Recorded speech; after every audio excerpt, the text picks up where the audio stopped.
Penderita kanker dan AIDS membutuhkan pendampingan untuk mengurangi beban hidup mereka, apalagi bagi anak-anak yang masih belum tahu banyak soal penyakit ini.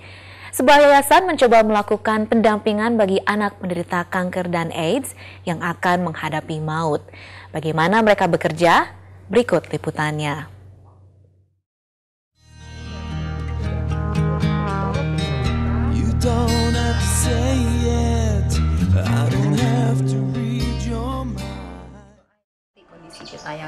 Hari adalah seorang anak penderita kanker. Sejak tahun 2010, ia didiagnosa menderita kanker tulang stadium 2. 1 bulan yang lalu, di usianya yang masih belasan tahun, ia harus mengambil keputusan besar dalam hidupnya untuk mengamputasi kaki kanannya. Saya bener kebantu dah kalau ada dari rumah Rasel itu. Kalau kagak ada dia nggak tahu dah saya jadi apaan. Itu kan obat-obatan dari dia, terus dia juga ngibur gitu di rumah. Sekarang kamar mandi udah bisa lagi kok. Hari adalah salah satu anak penderita kanker yang mendapat perawatan paliatif oleh Yayasan Rumah Rachel. Paliatif itu adalah bidang medis.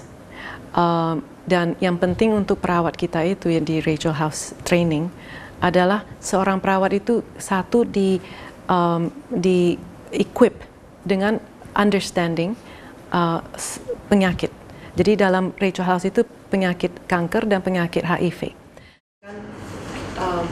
Yayasan Rumah Rachel didirikan oleh Lina Chandra tahun 2008. Tujuannya untuk mendampingi anak-anak kurang mampu penderita kanker dan HIV dalam menghadapi kematian. Ternyata banyak anak-anak, yang terutama anak-anak HIV yang keluarganya sudah mungkin tidak di samping mereka, atau keluarga besarnya itu tidak mampu. Ternyata hari-hari terakhir mereka itu tersiksa sekali. Karena diinfus terus. Yayasan ini berharap tidak ada lagi anak sakit yang meninggal seorang diri tanpa kasih sayang. Rina adalah salah satu perawat paliatif Rumah Rachel. Setiap hari, Rina dan perawat lain memberi pendampingan kepada anak penderita kanker dan AIDS. Tadinya saya tidak mengerti apa itu paliatif, tapi setelah gabung di Rachel dengan beberapa training yang saya dapat, saya mengerti ini ilmunya beda banget dari karena sebelumnya saya juga perawat di rumah sakit dan saya ngerasain ada sesuatu yang beda di sini. Kedekatan dengan pasien, kedekatan dengan keluarga, dan layanan yang berbeda banget. Setiap minggu Rina mengunjungi pasien 1 hingga 3 kali untuk mengecek kondisi fisik dan psikologi pasien. Medisnya tentu kita tanganin tanda dan gejalanya. Misalnya dia ada nyeri, kita tanganin nyerinya. Dia ada mual, muntah, kita tanganin. Nutrisinya, pokoknya secara medikalnya kita tanganin. Selain itu, kita juga komunikasi dengan pasien, kita tanganin psikologi apa yang dialami pasien. Pendiri Rumah Rachel, Lina Chandra, berharap ke depan semakin banyak orang yang memahami asuhan paliatif, mendampingi anak penderita kanker dan AIDS yang akan menghadapi maut tanpa rasa sakit seperti yang mereka lakukan. Harapan saya yang paling minim itu adalah perawat kita itu model of care. Perawat di Rachel House itu bisa dikembangkan di seluruh di mana-mana juga di Indonesia. Pendampingan dan perawatan ini membawa harapan bagi Hari dan pasien-pasien lain untuk mendapatkan kualitas hidup dan menjalani hari-harinya. Mudah-mudahan juga penyakit saya sembuh. Udah kagak ada dari tubuh. Sakit ngerasain begini. Jangan sampai dah ngerasain penyakit-penyakit kayak begini.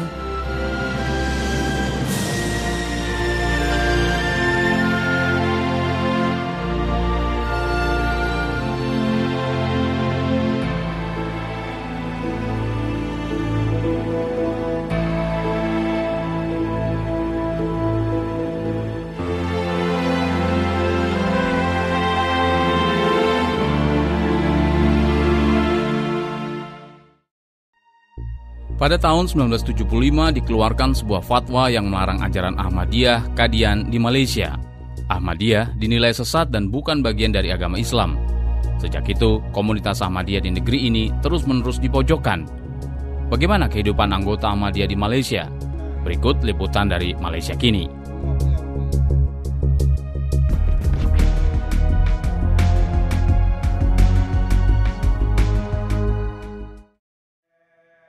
Jemaat Ahmadiyah Malaysia sangat menyesalkan tayangan sebuah program televisi yang dijalankan oleh Departemen Pembangunan Islam Malaysia JAKIM. Kaum Ahmadiyah merasa dipojokkan dengan salah satu program yang berjudul Nabi Palsu dari Qadian. Jemaat Ahmadiyah bukanlah satu agama baru. Agamanya adalah agama Islam. Kalimah kami adalah asyhadu an la ilaha illallah wa asyhadu anna Muhammadar Rasulullah. Kiblat kami ke Mekah. Al-Quran kami itulah yang diturunkan kepada Rasulullah SAW, dan semua apa yang terdapat dalam rukun Islam itulah amalan kami. Ahmadiyah didirikan oleh Mirza Ghulam di India pada tahun 1889.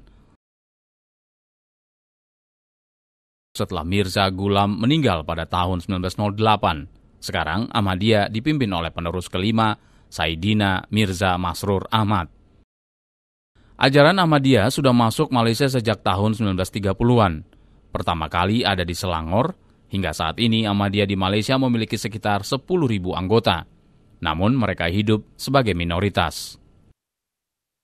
Majlis Agama Selangor, JAIS, dengan mengeluarkan fatwa macam tu, mengundang orang-orang yang boleh bertindak ganas terhadap kami. Terutamanya sekarang mereka mengatakan kami ni murtad. Pada bulan Desember 2008, pejabat di Selangor, Hasan Mohamed Ali, mengatakan pemerintah akan mengambil alih tanah tempat berdirinya Masjid Baitus Salam. 6 bulan kemudian, April 2009, Dewan Agama Islam Selangor mengeluarkan instruksi untuk melarang pengikut Ahmadiyah menggunakan masjid di kampung Nahkoda itu untuk sholat Jumat. Mereka yang tidak menaati perintah ini bisa dikenakan denda dan penjara. Sejak tahun 2000 ni, di mana orang-orang di luar daripada jemaat ni yang lalu lalang orang kampung sini mula berani melontar mercun pada kami. Bila lalu kat sini mereka jerit Qadiani kafir. Pakai songkok lebay di tengah cabut-cabut rumput. Mampus kau Qadiani. Keadaan jamaah Ahmadiyah di Malaysia sangat menyedihkan. Bagi Ahmadi yang meninggal tidak diizinkan untuk dikubur di pemakaman Muslim. Jenazah mereka harus dibawa ke pemakaman khusus di Ceras. Beberapa ulama bahkan menyarankan untuk mengubah agama pengikut Ahmadiyah di kartu identitas menjadi Qadian, bukan Muslim. Dan mereka berusaha supaya perkataan Islam dalam kad pengenalan kami pun dikeluarkan. Ditulis di situ agama Qadiani. Tidak hanya di Malaysia, jamaah Ahmadiyah di berbagai negara juga menjadi sasaran organisasi Islam garis keras. Di Pakistan pada bulan Mei 2010, sebuah masjid Ahmadiyah di Lahore diserang dengan granat dan senapan otomatis. Peristiwa itu menewaskan 86 orang dan melukai lebih dari 120 jamaah Ahmadiyah. Di Cekesik, Indonesia pada Februari 2011, ratusan orang yang meneriakkan takbir memukul dan menghabisi nyawa 3 orang Ahmadi. Untuk membuat keadaan semakin buruk, pada bulan April 2009, Dewan Islam Agama Selangor melarang para pengikut Qadian untuk beribadah di markas mereka sendiri di Goa Batu. Para Ahmadi Selangor masih berharap dan terus mencari jalan untuk berdiskusi dengan pihak berwenang. Hingga sekarang, mereka harus menanggung tuduhan dan diskriminasi. Ini kami minta peluang supaya beri kami platform, kami boleh bercakap, kami boleh membela diri apa sebenarnya pendirian kami. Tapi sampai sekarang tak ada